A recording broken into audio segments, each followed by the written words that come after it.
Magandang araw, bagong Pilipinas. Akong inyong alagad ng batas, taga-taguyod ng Balitang Pulis. Patrolman Julius Sam Acad, maghatid sa inyo ng tamang balita, kwento ng pulis at serbisyo para sa mamamayan, at ito ang PNP News Online. Ang pangunahing balita ng Police News Network. Alagad ng batas, taga-taguyod ng Balitang Pulis.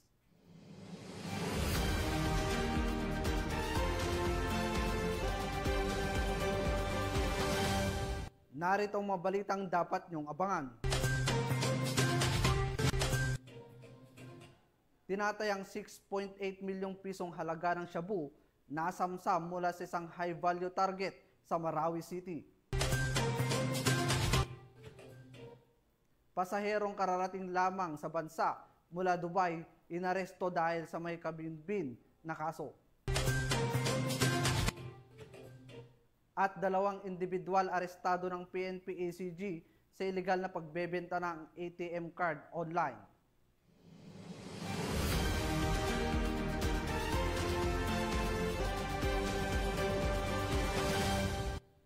Narito ang mga balitang hatid ng ating PNN correspondents mula sa iba't ibang panig ng bansa.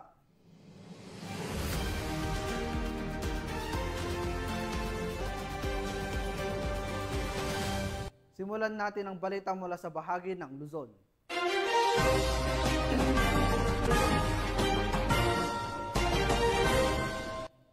Inaresto ng mga otoridad ang isang pasaherong kararating lamang mula sa Dubai sa Ninoy Aquino International Airport matapos matukoy na may nakabinbin itong kaso sa ilalim ng Republic Act 9262 o Anti-Violence Against Women and Their Children Act of 2004. Patrolman Willier Peños, ibalita mo.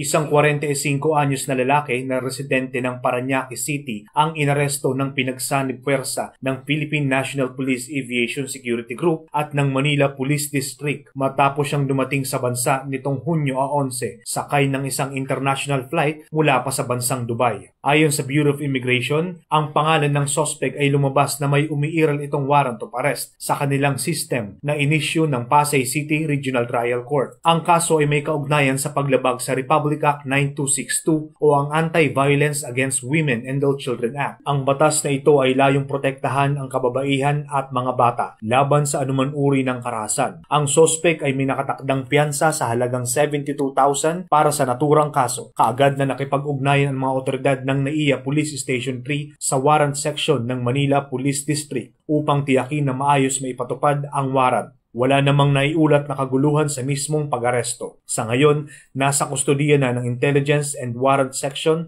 ng Police Station 11 MPD ang suspect para sa kaukulang dokumentasyon at pagsasailalim sa legal na proseso. Mariing paalala ng mga otoridad sa publiko ang patuloy na pagsunod sa batas sapagkat ang sinumang may kinakaharap na kaso ay maaaring arestuhin sa anumang oras kahit pa sila ay galing sa ibang bansa. At mula dito sa tagapangalaga ng seguridad ng paliparan ng bansa, ako ang inyong PNN correspondent, Patrolman Willier Peños, alagad ng batas, taga-taguyod ng Balitang Pulis. Maraming salamat, Patrolman Peños. Arestado ang 2 individual sa magkahiwalay na operasyon na ikinasa ng Northern District Anti-Cybercrime Team sa Caloocan City, kaugnay sa iligal na pagbebenta ng ATM cards sa online platforms. Ang report mula kay Patrolwoman Mary Grace Artizuela. Matagumpay na naaresto ang 2 individual sa magkasunod na operasyon na isinagawa ng mga operatiba ng Northern District Anti-Cybercrime Team, katuwang ang Caloocan City Police Station sa Caloocan City, dahil sa illegal na pagbebenta ng ATM cards sa online platforms. Sa isinagawang cyber patrolling, isang Facebook page ang natukoy ng mga otoridad na kung saan talamak ang bentahan ng mga ATM card na nagkakahalaga ng 2,000 bawat isa.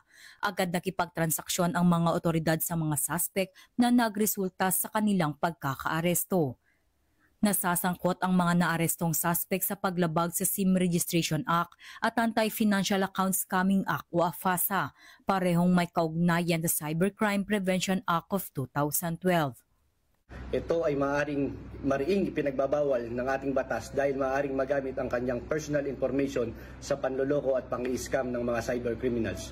Ang nasabing matagumpay na entrapment operation ay resulta sa pinaigting na cyber patrolling ng personnel ng Northern District Anti-Cybercrime Team. Mula dito sa Campo Crame, ako ang inyong PNN correspondent, Patrolwoman Mary Grace Artizuela, nagbabalita para sa Police News Network, alagad ng batas, tagataguyod ng Balitang Pulis.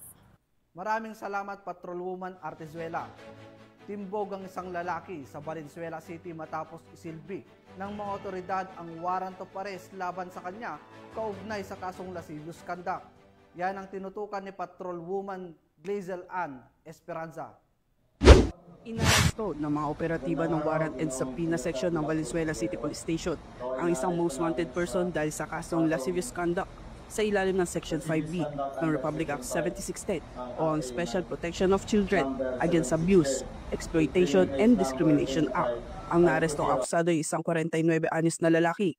Ang pag-aresto ay sinagawa sa bisa ng warrant of arrest na inilabas ng Family Court Branch 4 Malabon City kaugnay sa 5 bilang ng kasong lascivious conduct. Inirekomenda ng korte ang kabuuang piyansa na 900,000 para sa pansamantalang kalayaan ng akusado matapos maaresto agad na din sa custodial facility unit ng istasyon. Ito ay naaresto namin sa kasong lascivious conduct. Mula rito sa Northern Police District, ako po ang inyong PNN correspondent, Patrolwoman Glazel Ann Esperanza, alagad ng batas, tagataguyod ng Balitang Pulis. Maraming salamat, Patrolwoman Esperanza.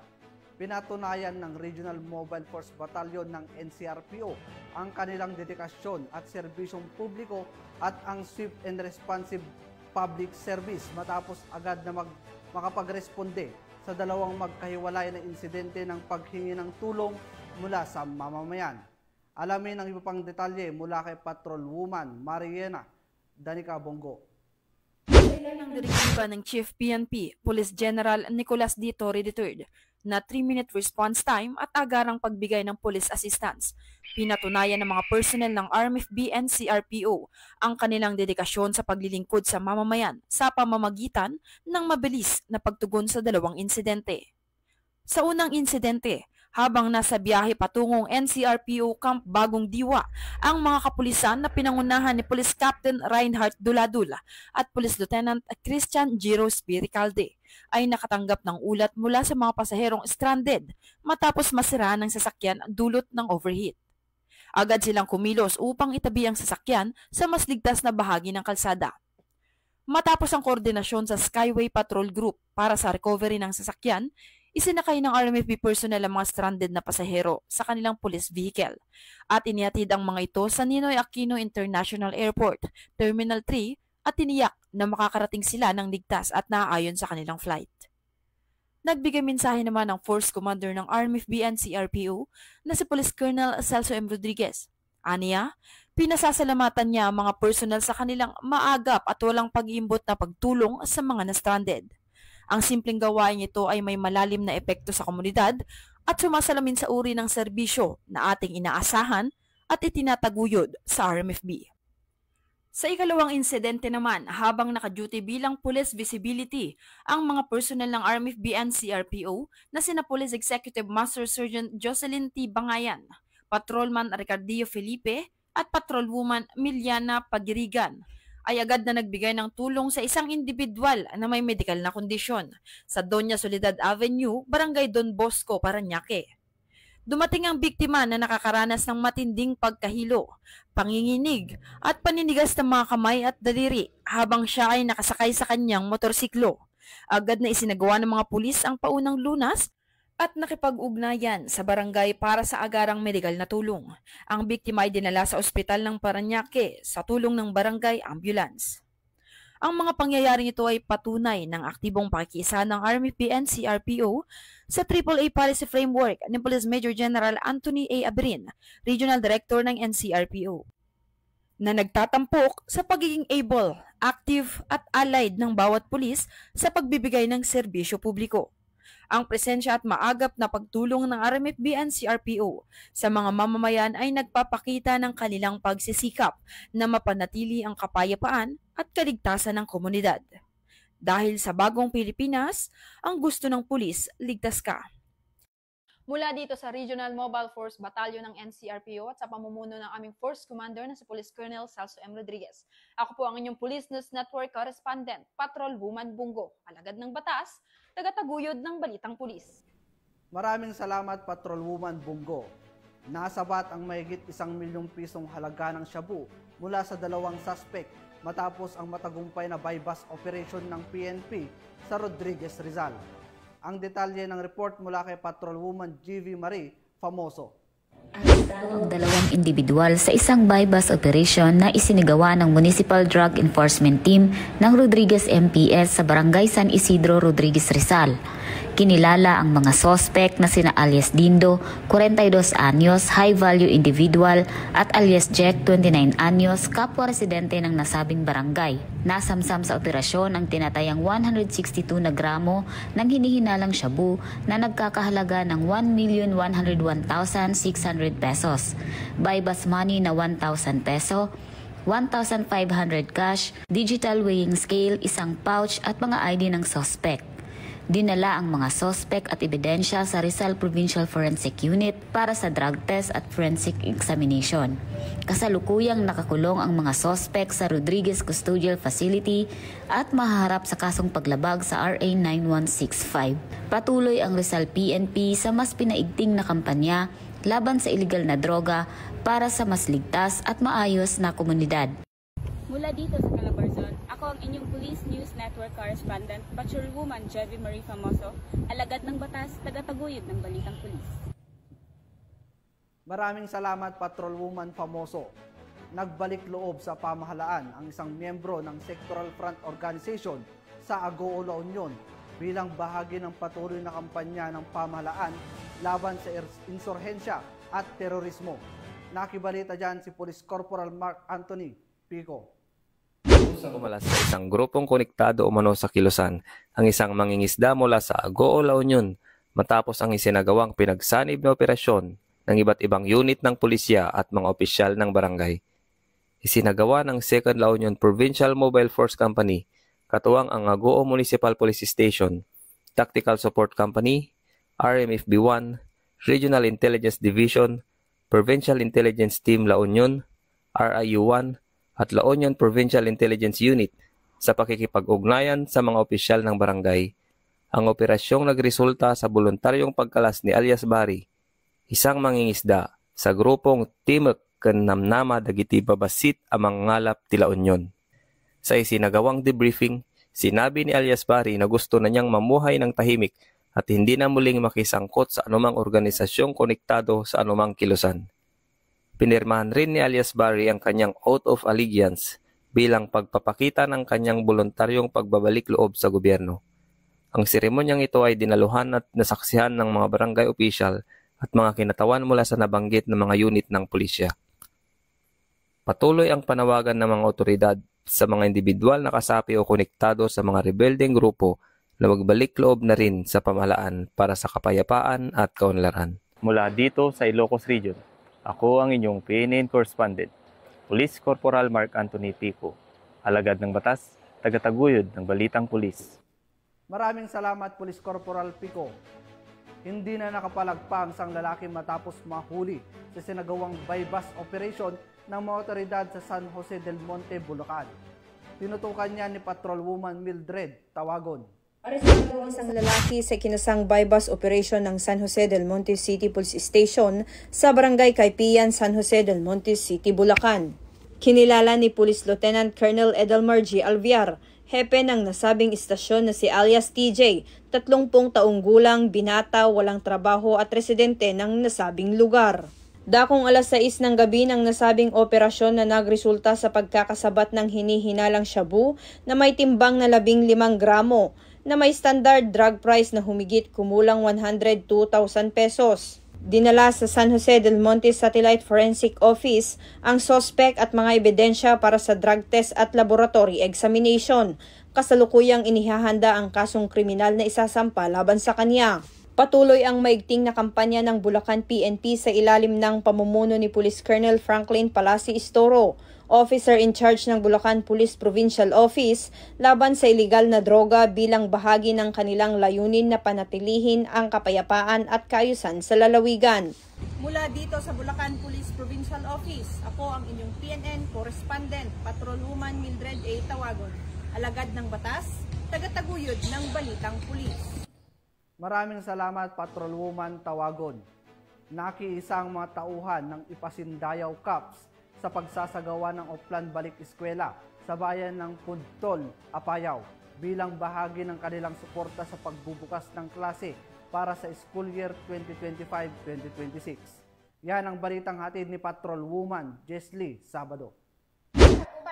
Sagawa ng Ipasindayaw Cups ang Oplan Balik Eskwela sa Kakalagan Elementary School at Kakalagan Child Development Center sa Barangay Kakalagan, Puntol, Apayao noong 13 ng Hunyo taong kasalukuyan. Ang nasabing aktibidad ay pinangunahan ng mga tauhan ng Provincial Community Affairs and Development Unit sa pamumuno ni Police Lieutenant Colonel James S. Bauding, katuwang ang 1st Apayao Provincial Mobile Force Company, Provincial Medical and Dental Team at Puntol Municipal Police Station. Tampok sa programa ang mga talakayan hinggil sa anti-bullying, anti-terorismo at kahalagahan ng personal na kalinisan. Kasabay nito ang pamamahagi ng mga school supplies, tsinelas at bitamina sa mga bata. Tinatayang higit sa 60 mag-aaral ang naging benepisyaryo ng naturang programa na naglalayong palakasin ang seguridad at kaligtasan sa mga paaralan, habang pinatitibay ang ugnayan sa pagitan ng PNP, mga mag-aaral, guro at mga magulang. Nagpaalala naman si Police Lieutenant Colonel Bauding sa mga magulang na huwag gamitin ang mga pulis bilang panakot sa mga bata.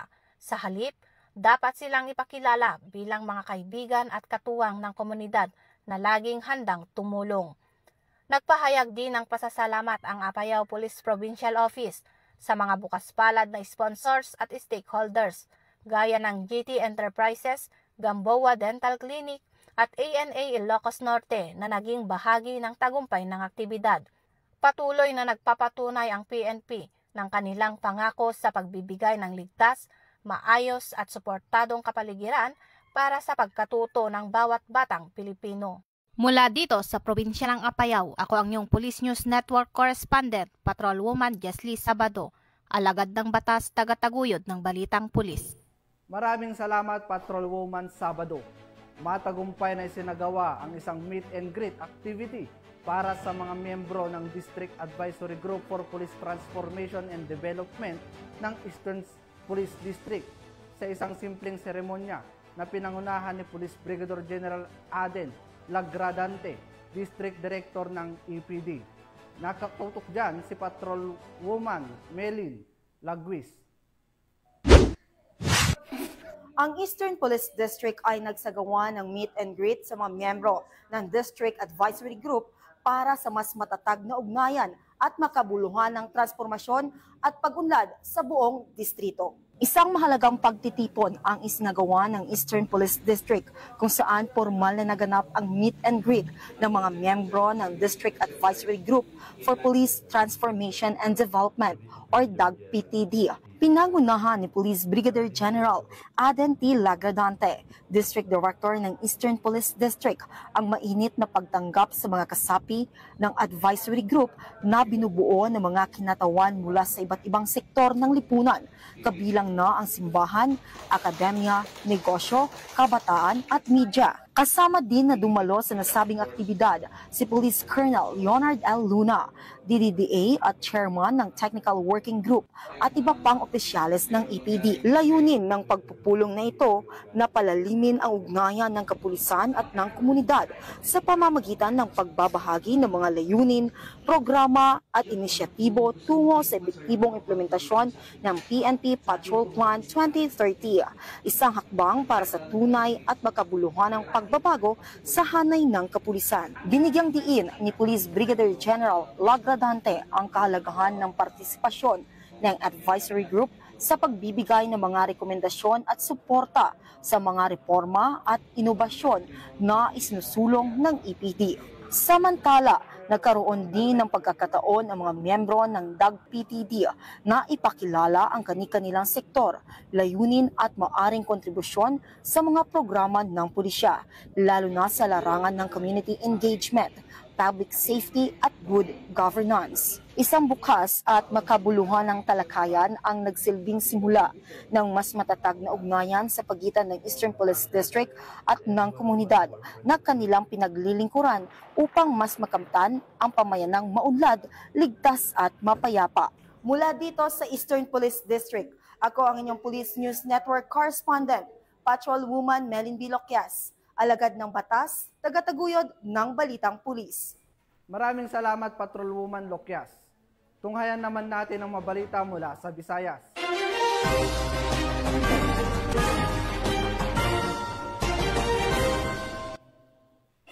Sa presinto ang bagsak ng mag-live-in partner at ang kambayaw ng isa sa mga ito nang maaresto sa kinasang anti-illegal drugs operation ng otoridad sa lungsod ng Kabangkalan, Negros Occidental matapos silang maaktuhang nagbebenta at nag-iingat ng hininalang shabu.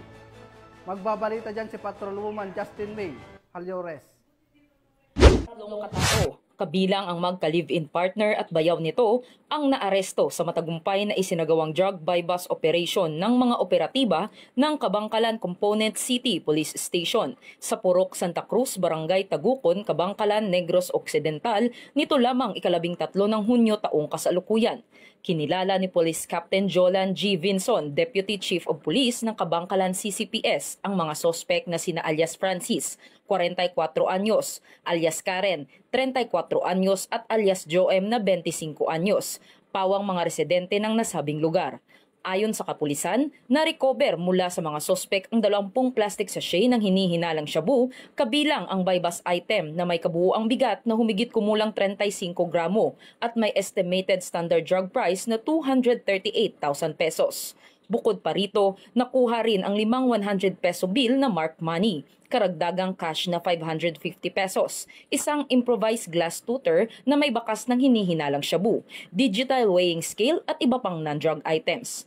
Patuloy ang investigasyon habang nasa kustodiya na ng Kabangkalan CCPS ang 3 sospek para sa kaukulang dokumentasyon at nakatakdang sampahan ng kasong paglabag sa Republic Act 9165 o ang Comprehensive Dangerous Drugs Act of 2002. Ang matagumpay na operasyong ito ay patunay ng masigasig at walang humpay na kampanya kontra iligal na droga ng kapulisan sa Kabangkalan at ng buong Philippine National Police para sa kapayapaan at kaligtasan ng sambayanan. Mula rito sa Police Regional Office 6, ako ang inyong PNN Correspondent Patrolwoman Justin May Halyores, alagad ng batas, tagataguyod ng Balitang Pulis. Maraming salamat, Patrolwoman Halyores. Formal nang nagtapos ang 176 na bagong pulis mula sa Basic Internal Security Operation Course Class Lawin sa isang seremonyang ginanap sa Regional Training Center 7 sa bayan ng Sibonga, Cebu. Tunghayan ang report ni Patrolwoman Judith Nicanor. Matagumpay na nagtapos ang 176 na pulis sa Basic Internal Security Operations Course Class 02-013-R7-2025-024 and 025 Lawin na ginanap sa Regional Special Training Unit 7, Camp Severino, Hinovia, Barangay Bay, Sibunga, Cebu nito lamang nakaraan. Pinaunahan ni Police Brigadier General Victor V. Arevalo, Director ng PNP Training Service, ang closing ceremony kasama sina Police Lieutenant Colonel Erwin M. Pabroques, Officer in Charge ng RST 7, Police Lieutenant Colonel Clarissa R. Gabutan, Officer in Charge ng Regional Learning and Doctrine Development Division 7 at iba pang opisyalis ng Pro 7 na nagpaabot ng pagbati sa lahat ng nagtapos. Isa sa mga highlights ng programang pagbibigay ng parangal sa mga top-performing students ng klase. Itinanghala overall top 1 si Patrolwoman Eileen Claire de la Torre Garingo habang natanggap ni Patrolman Mark Del Calape Torion ang Leadership Award bilang Class Battalion Commander. Ibinahagi naman ni Patrolman Jem Chris S. Bonghanoy, Class President, ang kanilang class impression bilang bahagi ng programa. Binigyan din ng sertipiko ng pagkilala mga facilitator ng kurso bilang pagkilala sa kanilang mahalagang papel sa matagumpay na pagsasanay. Pinaunahan ni Reverend Jeves C. Cadiz ang pagbabasbas ng blue berets at paglalagay ng bisok pins, na sinunda ng ceremonial donning na pinaunahan ni Police Brigadier General Arevalo. This journey has not been easy. We know. Sinubok kayo sa lahat ng aspeto, physical, mental at emotional. There were moments of doubt, exhaustion, and maybe even fear. But you stood your ground. You pushed through the pain, embraced the discipline, and held on to the values we in the PNP hold close to our hearts. Behind my back is the new graduate sa ato ang PNP Bisok. No? It is one of the mandatory courses sa ato ang mga police officer. In terms of internal security operation, so preparing them for possible ISO operation, no, in relation sa ato ang tulong natin sa ating AFP. Then also this kind of training can help ma-mold natin yung capabilities ng ating mga kapulisan, at ano pa ba, yung ma-instill natin yung disiplina na kinakailangan sa itong mga kapulisan. Labis naman ang tuwa ng bawat pamilya ng mga nagtapos sa bagong karangalan na kanilang napagtagumpayan. Isa itong patunay ng sakripisyo at dedikasyong ipinuhunan ng bawat isa sa pagsasanay. Yung application ng Bisok sa 5 minutes response time ni Chief PNP ay napakalaking aspeto at napakalaking factor, dahil dito sa Bisok bawal mag-relax. Dapat mag-decide ka, may discretion ka in a short period of time. Bawal ang pabagal-bagal. Tapos, yung 5 minutes, pag dito sa training, marami na nagagawa yan. Kaya, ang Bisok, very vital sa tinatawag na 5 minutes response time ni Chief PNP. Ang Bisok ay isang mahalagang kurso na naglalayong palakasin ang kakayahan ng mga pulis sa internal security operations upang epektibong tumugon sa banta na insurhensya, terorismo at kriminalidad. Mula dito sa Central Visayas, ako ang inyong Police News Network Correspondent, Patrolwoman Judith Nicanor, alagad ng batas, tagataguyod ng Balitang Pulis. Maraming salamat, Patrolwoman Nicanor. Narito naman ang mga balita mula sa bahagi ng Mindanao.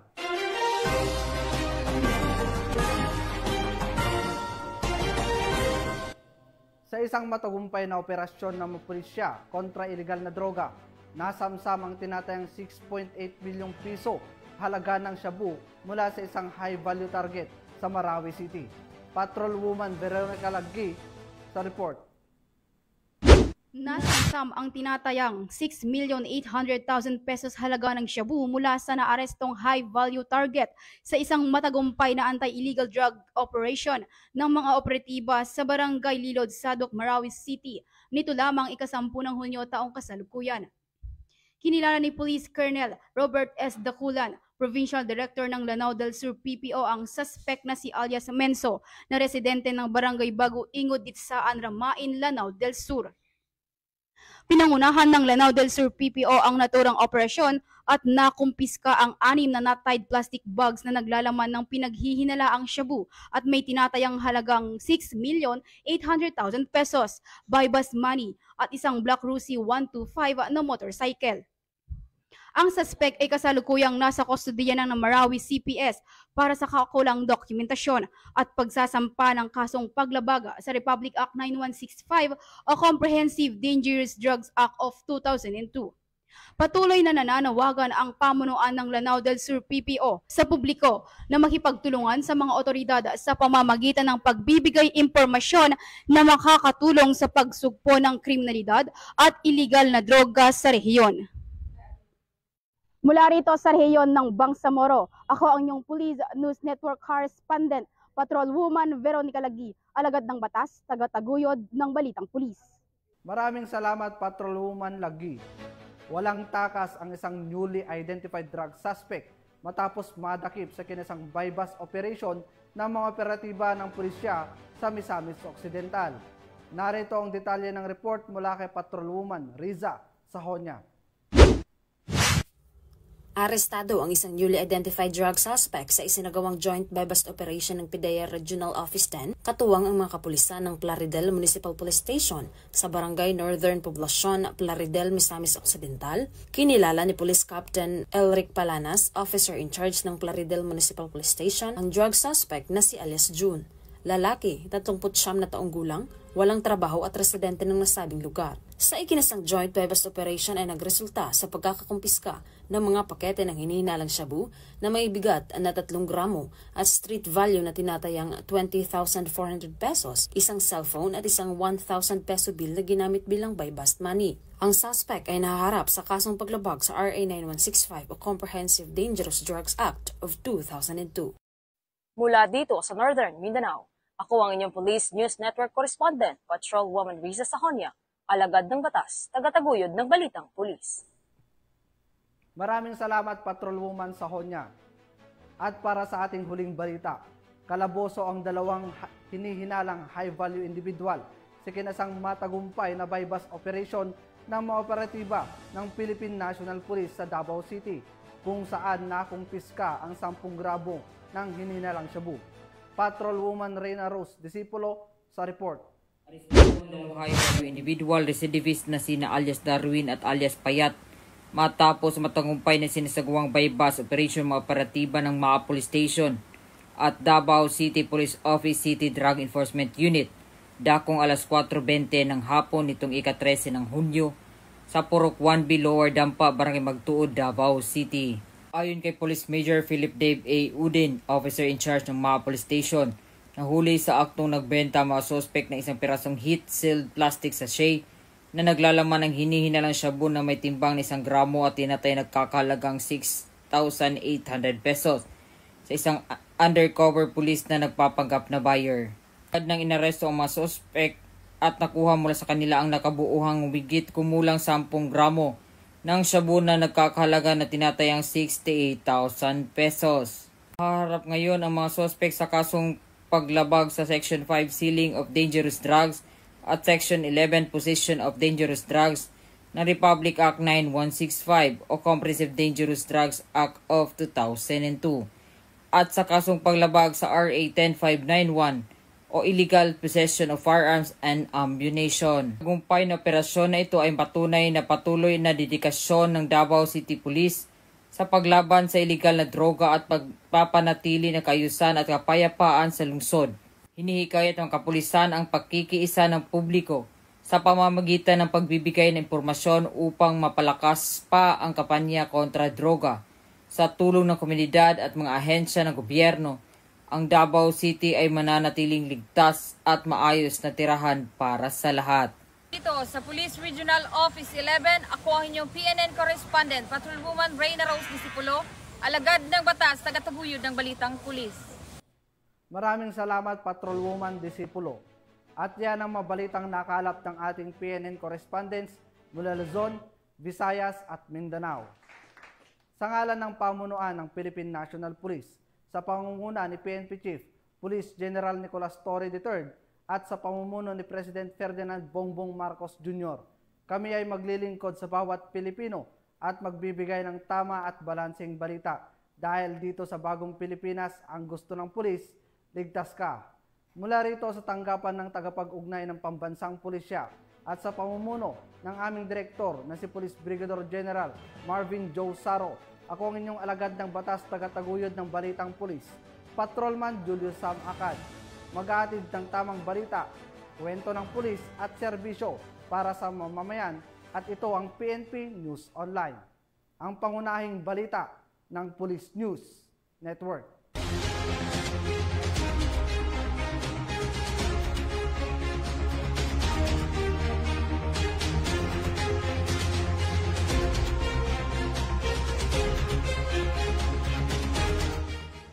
Police News Network, alagad ng batas, tagapagtaguyod ng balitang pulis.